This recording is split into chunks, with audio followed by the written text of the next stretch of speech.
Nobita ने आश्चर्यजनक रूप से परीक्षा में पूरे 100 में से 100 अंक प्राप्त कर लिए थे, लेकिन किसी को भी विश्वास नहीं हो रहा था कि यह स्कोर असली है। यहाँ तक कि खुद नोबिता को भी लगा कि वह कोई असंभव सपना देख रहा है। अपना गाल चिकोटी लेकर जब उसे दर्द महसूस हुआ, तब जाकर वह जल्दी से अपने टीचर के पास भागा और दोबारा कंफर्म किया कि क्या वाकई 100 अंक उसके हैं। जब टीचर ने हाँ कहा तो नोबिता इतना खुश हुआ कि वह अपनी आंसर शीट लेकर हर मिलने वाले को यह खुशखबरी सुनाने के लिए निकल पड़ा। लेकिन जिस शिजुका से उसे सबसे ज्यादा उम्मीद थी कि वह विश्वास करेगी, उसने भी नोबिता के 100 अंक आने पर यकीन नहीं किया। शिजुका ने कहा, नोबिता तुम जानते हो ना, परीक्षा के नंबर से किसी इंसान की अच्छाई या बुराई का फैसला नहीं किया जा सकता। मेरे लिए तुम एक बहुत नेक और दयालु इंसान हो। मुझे बिल्कुल फर्क नहीं पड़ता कि तुम 0 लाते हो या नहीं। इससे नोबिता को समझ आ गया कि सीधे सीधे सबको बताना सही नहीं रहेगा। इसलिए जब रास्ते में उसे जियान और सुनियो दिखे तो उसने अपनी असफल रणनीति बदल दी। वह सबसे पहले तेजी से दौड़कर उनके आगे निकला और जानबूझकर अपनी आंसर शीट जमीन पर गिरा दी ताकि जियान और सुनियो उसे देख लें। लेकिन जियान और सुनियो ने उसके प्लान के मुताबिक शीट नहीं उठाई। उन्होंने कहा, अरे यहाँ एक आंसर शीट गिरी है, किसकी होगी? वाह, इसमें तो 100 नंबर है। इतने अच्छे नंबर तो नोबिता के हो ही नहीं सकते। फिर जियान बोला, तुम हमें बेवकूफ बना रहे हो ना, यह शीट तो 100 नंबर की नहीं है। शायद नंबर गलत लिखे गए हैं या नाम गलत है।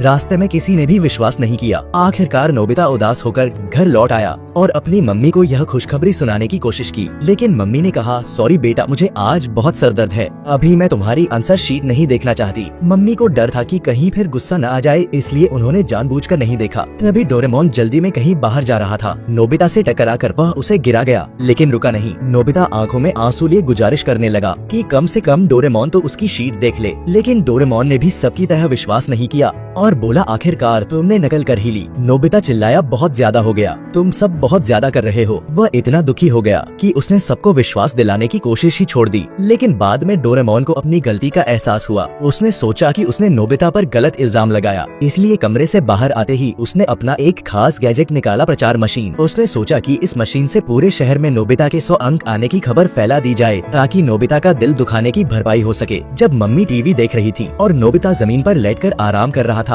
तभी डोरेमोन और प्रचार मशीन छत पर चले गए और मशीन ऑपरेट करने लगे। अचानक मम्मी के टीवी पर ब्रेकिंग न्यूज आने लगी, नोबिता ने परीक्षा में 100 में से 100 अंक प्राप्त किए। मम्मी हैरान रह गई। अब उन्हें यकीन हो गया कि यह सच है। उनकी आंखों में खुशी के आंसू आ गए। इसके बाद प्रचार मशीन रुकी नहीं। डोरेमोन और मशीन ने दूसरे तरीकों से खबर फैलाई। जल्दी ही जियान, सुनियो और शिजुका को भी पता चल गया कि नोबिता ने सच में 100 अंक लिए हैं। जियान बोला, अरे इसमें क्या बड़ी बात है, मैं तो कई बार 100 नंबर ला चुका हूँ। सुनियो ने कहा, तुम्हारे 100 नंबर लाने में तो कुछ खास नहीं है, असली बड़ी खबर यह है कि नोबिता ने 100 अंक लिए हैं। जियान ने हंसते हुए कहा, सच कह रहा है, हमेशा 0 लाने वाला नोबिता फुल मार्क्स ले आई है।